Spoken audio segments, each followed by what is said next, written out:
बिहार में चाहे जो दौर आ जाए, सीवान में सिक्का शहाबुद्दीन परिवार का ही चलता है।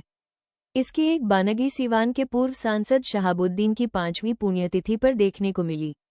बीते 1 मई को सीवान के टाउन हॉल में जब शहाबुद्दीन की याद में कार्यक्रम रखा गया तो समूचा जिला उनके पोस्टर और बैनर से पटा हुआ था। टाउन हॉल के कार्यक्रम में शहाबुद्दीन को याद करने वाले लोग अपने अपने किस्से बता रहे थे, लेकिन इन तमाम शोरगुल के बीच जब हिना शहाब टाउन हॉल में माइक के सामने आई तो बेहद खामोश रह गई। उन्होंने अपने शौहर शहाबुद्दीन को लेकर लोगों के प्रेम पर धन्यवाद किया और फिर कुछ ही देर में अपनी सीट पर जाकर बैठ गई। दरअसल हिना शहाब भावुक थी और यही वजह है कि संक्षिप्त में ही अपनी बात खत्म कर दी। ये सच है कि शहाबुद्दीन ने राजनीति और ताकत के मिश्रण से सीवान में जो साम्राज्य खड़ा किया वो उनकी मौत के बाद भी खत्म नहीं हुआ। शहाबुद्दीन का एक बड़ा सपना था कि वो सीवान के लिए समर्पित रहें और आजीवन उन्होंने ये काम भी किया, लेकिन जब वो जेल के चक्कर काटने लगे तब उनके इस सपने को पत्नी हिना शहाब ने ही संभाला। हालांकि वो खुद जीत नहीं सकी, लेकिन अपने सियासी समीकरणों से राजद का झंडा सीवान में बुलंद रखा। साल 2020 के विधानसभा चुनाव में हिना की दखलंदाजी का नतीजा था कि महागठबंधन ने 8 में 6 पर जीत हासिल की। हालांकि 2024 के लोकसभा चुनाव में हिना बागी भी बनी और खुद निर्दलीय चुनाव लड़ गई। उन्हें जीत भले नहीं मिली हो, लेकिन वोटिंग में अपना दम जरूर दिखा दिया।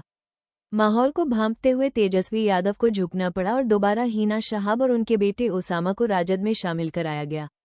ओसामा शहाब ने रघुनाथपुर विधानसभा सीट से चुनाव लड़ा और जीत भी हासिल की।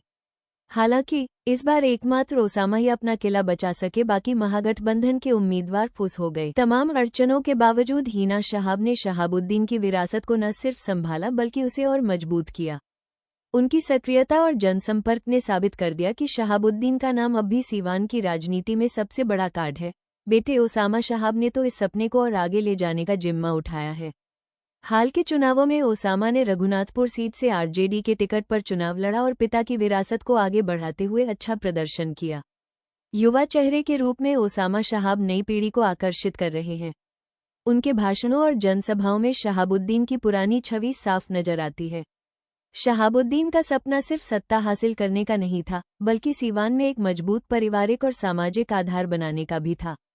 आज हिना और ओसामा मिलकर उसी सपने को पूरा कर रहे हैं। क्षेत्र में उनका प्रभाव अब भी इतना है कि स्थानीय राजनीति बिना उनके नाम के अधूरी मानी जाती है। शहाबुद्दीन की विरासत को आगे बढ़ाने में हिना और ओसामा की जोड़ी सफल साबित हो रही है। समय के साथ बदलाव जरूर आया है, लेकिन सीवान की मिट्टी में शहाबुद्दीन का नाम आज भी गूंजता है।